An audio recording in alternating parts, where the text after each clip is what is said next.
Tara, ikumpara natin si PBBM at VP Sara. PBBM, unang presidenteng nagpatayo ng solar energy. VP Sara, unang VP na nagpa-victim sa social media.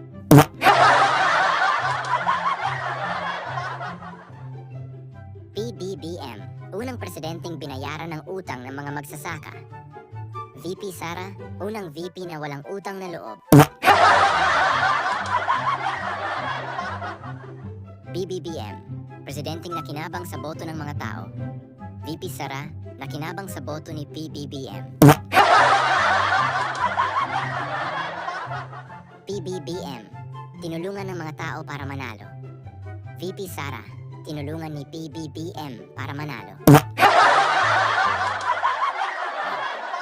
PBBM, ginamit ang tatay niya para manalo. VP Sara, ginamit si PBBM para manalo. PBBM, presidenteng palaban sa mga kalaban. VP Sara, takot humarap sa mga kongresista. PBBM, matindi mag-speech puro English. VP Sara, puro galit sa kanyang mga speech para malihis ang mga issue na binabato sa kanya. PBBM, busy sa pagtatrabaho.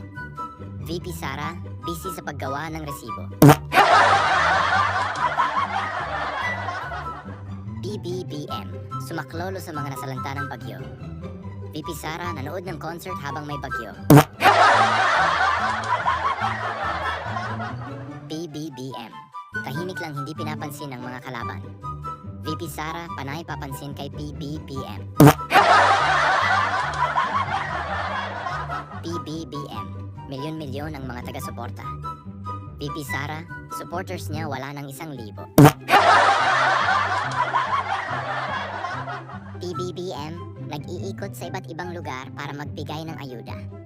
VP Sara, nag-iikot sa mga safe houses niya.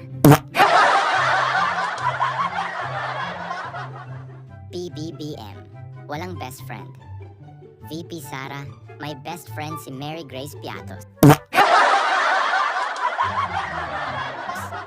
Yan, agree ba kayo sa comparison ko? Please subscribe, like, and share. Salamat! Ninyong lahat, Martin Romualdez, Lisa Marcos, Bongbong Marcos.